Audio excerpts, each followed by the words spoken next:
জন্ম থেকে আমার বাপায়ের শক্তি নাই, তা বলে ভাবেন না যে আমার মনে শক্তি নাই।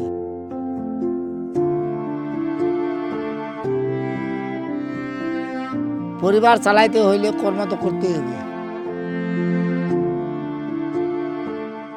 আগে আমি টুকরিতে করে সবজি বিক্রি করতাম, তাই আমি বেশি দূর যাইতে পারতাম না। এতে আমার আয় কম হতো, দিনে 1500 টাকার বেশি সবজি বিক্রি করতে পারতাম না।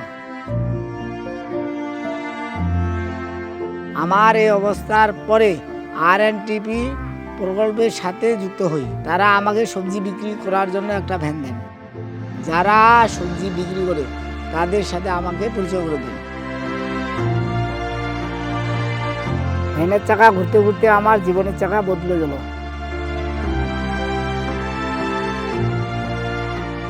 আমি চাষিদের কাছ থেকে সবজি কিনে খুব সহজে গ্রামে গ্রামে বিক্রি করতে পারি।